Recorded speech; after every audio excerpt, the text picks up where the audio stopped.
It was like a challenge. I'm a mother, I'm 110% mother. I like chaos and taken for granted a lot. I say what I have to say.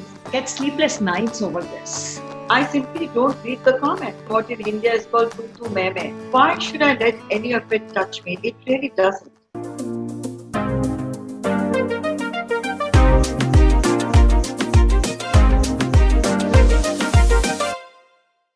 Hi Shobhaa, welcome to the Fab Life 360 show. We are back with Shobaade. Who doesn't know Shobaade? She's a journalist, from TV series to book writer, even a designer, supermodel, supermom, everything all combined. We'll get to all aspects of her life throughout the hour. So Shobhaa, welcome to the show. Namaste. Thank you for having me. Such a pleasure. It's my honor. And so, Shobhaa, tell us, you've done it all, right? So let's dive into just the basics, the fundamentals. 15, 20 years old, how did it all get started? And it sounds like one of those cliche movie scripts that I'm at an event with my father, who was a bureaucrat, and a gentleman walks up to both of us, asked my father's permission whether he could have a word with me, and asked me whether I had considered modeling. And of course I hadn't. I was just a gauche teenager. I was with my father, and the furthest thing from my mind was modeling, because I was an athlete at that time and continued to be an athlete till much longer after that first break in modeling. And I said, why not? Let me give it a shot. But I waited. Must have been 17 when I actually said, okay, let's try this. I enjoyed it. And it gave me an opportunity to travel, meet people, gave me a lot of confidence. It gave me pocket money. So, you were independent back in the day. This is like 60s that you wanted to make your own money, right? Well, in the early 70s, I would say, which is still like a long, long time ago, but I was very clear about that from a very young age. Okay, and then you started modeling, and then interesting thing that I found, you were doing well, making 10, 15,000 rupees. It's a lot of money at that point, yes. And tell me about this, that then Stardust editor told you, I'll pay you 350 rupees a month to be in a magazine. You want it. And what was your reply? Well, it was like a challenge. I'd already been a model for about a few years. I had enough money put into my savings account. I was living with my parents. I didn't really have to spend anything on paying a rent or paying for my food. So I decided I was done with modeling. I really had done the cracked the top campaigns. So there was nothing else that was that enticing about the modeling world. And I like risks. I like taking a chance. And when this gentleman offered the job to me at 1/10 of what I was earning, I wasn't really losing very much. I mean, I was losing money, but I was getting a new opportunity. That's how I saw it.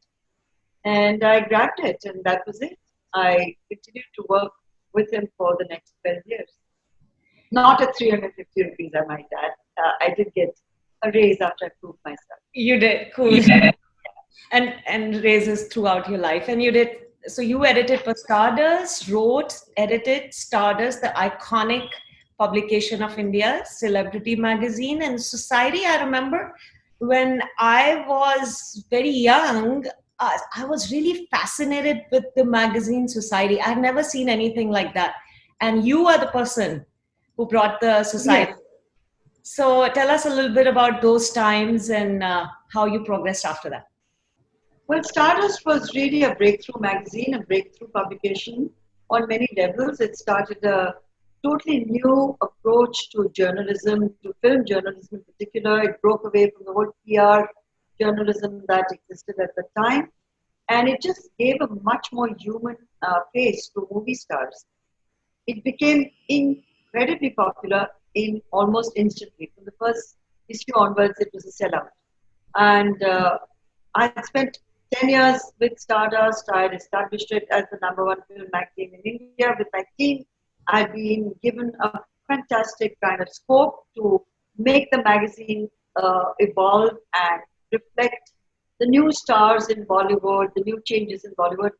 And it was time to launch another publication. And I thought I was quite a big follower of a magazine, an American magazine called People, which really showcased the lives of celebrities, but achievers. It wasn't just about people who are famous for being famous. And people that the name was already naturally it was registered and taken. When society covers everything from a man on the street to a writer to a painter to a politician to a dancer to a chef. And I launched that. I really enjoyed that. It was just another magazine that changed the whole game, as it were, in journalism. Is actually pretty historic. It was like a turning point in the urban India lifestyle because, the kind of stories and pictures and what you talked about, we had not seen it anywhere before. So for a lot of people, they came to know what urban India was about and what India was moving towards. So I always tell my friends, like, these are a couple of my iconic historic moments in history. Like Dil Chahta Hai was a movie that modernized Indian filmmaking. And of course, later on, many did that. But Dil Chahta Hai was the first one. And then when Gila changed the outfits, the designers, you could wear clothes, like pretty clothes, short, and still look so cute and, so adorable. And then society. So these are my three things I feel like modernized India. Yeah, that's so interesting because you picked three very interesting aspects of that represented change at a certain era in India. And every time I visited India, that was the first magazine I would pick up. I would pick up last 2 or 3. I would start telling my family, collect last 2 or 3 societies. And when I'm there, I pick it up. And I wouldn't read it in India because I was like, let me not waste my time. I would read it in the plane and read it for months after coming back. Oh, that's... You know what? Oh my goodness. Now that brings me to point something here. I think that knowing about people's lives early on in the 90s and interesting, I think somehow must have established in me is how varied the people are and how interesting. And of course, I read a lot about magazines here, but that gave me a different kind of respect and different kind of outlooks and attitudes for people in India. So I think that's a huge contribution of yours to the world. India, at least, is the Society magazine. Thank you. Many others. So tell me this, being from a supermodel to super writer, super mom, what is most gratifying for you? I'm asked this question quite often, but I don't compartmentalize my life in quite such a simplistic way. I've enjoyed every single phase, and just as you know that you have to move on to the next phase of your life, each phase has posed its own challenges, and I have grabbed opportunities that came along. It's been a very complex, but also a very enriching. So many decades of having lived life pretty much on my own terms, having worked towards self-fulfillment on different levels. And I don't confuse roles. So when I'm a mother, I'm 110% mother, and that is, I would say, primarily my life's mission of being as good a mother as I can be to my children. The rest, the career, I take extremely seriously too. But the day I decided to work from home was, I think, a changing, completely a very major milestone in terms of my choices. Because I worked that much harder because I was working from home before, working from home became the new normal. And I've stuck to that all these more than 4 decades. And it was a superb decision. I'll never regret that. Yeah, and working from home with 6 children and for a writer, I guess people didn't think that, this was work, official work. Yes. right? Yes. People from home have, Yes. now it's different, of course, but back, people Yes. from home were always available. So, Yeah. And taken for granted a lot right. by the family as well, by the children as well, because they'd always have me sitting around the dining table, which is where I work from, which is my office. And it was quite all right to interrupt mom, whether she's in the middle of a column or the middle of a book or the middle of a script session. It was really okay, but I didn't mind that either. I like chaos, and I like situations that make me focus in a way that I can easily switch from this mode to that mode and try and do justice to whatever it is that I'm doing at that point. You did more than justice to your role. It's hard. And 6 children, I can't even imagine. I have 2, and I think that's an Herculean task. So 2 multiplied by 3, I mean, and different age groups. Definitely, it is. Yeah, I wouldn't say it's a cakewalk. I would never, fool anybody into believing, oh God, it's a piece of toast. It's not. It's not. But I chose to have a large family because I love the idea. And today, when I look back, it was, I think, the smartest decision I ever made to have my kids because they are really my richness, my wealth, my emotional comfort zone, my pretty much my everything. Yeah. And it meant making tough career choices, but that's fine too because they were informed choices.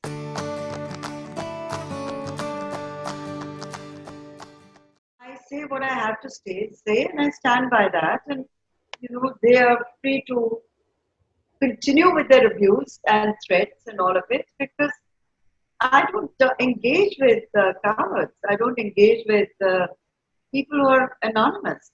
You want to take me on, take me on. Come and identify yourself, challenge what I've said. Happy to engage, but I should know who I'm engaging with. Get sleepless nights over this. People, when they're back on social media, they shouldn't.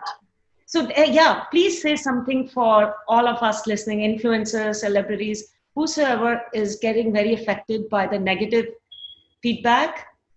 Yes. What do you say, and how have you? You really have to accept that it is a medium which is not a PR medium. That you are going to get trashed, and if it's not, nothing is worth anxiety attacks, panic attacks, and sleepless nights. If you feel that what you're saying is attracting hostility, negativity, and you can't handle it, you can always quit. There's no compulsion to stay there. But my way of handling it is much simpler. I simply don't read the comments. I say what I have to say, and that it ends with that. And neither do I engage in what in India is called tutu meme. I don't go out there to explain myself, to defend myself. I've said what I had to. And if there's an issue that people are having with that, well, it's really their problem and let them deal with it. Why should I waste my energy on that sort of negative? So you don't want to explain or give any clarifications of what you feel, what you said. This is how you think, this is how you express, and that's it. That's it. And my columns are clear enough. My political viewpoint is clear enough. It doesn't need any further amplification. And if they are going to misrepresent or twist my words out of context or attribute all manner of malicious things to me, why should I let any of it touch me? It really doesn't. So, and I have the liberty, as we all do, and I have the choice to quit whenever I want. So, guys, we have a lot of interesting stuff coming up. We are just getting started. So don't go anywhere. We'll be right back. Would love it if you click on the like and subscribe button below. I bring positive stories from celebrities and philanthropists from around the world. And stay updated with all things fab on my Fab Life 360 Instagram page. Also, if you are looking for something fun and inspiring to listen to, find my podcast Fab Life 360 on iTunes, Spotify, Google Podcast, or wherever you get your podcast.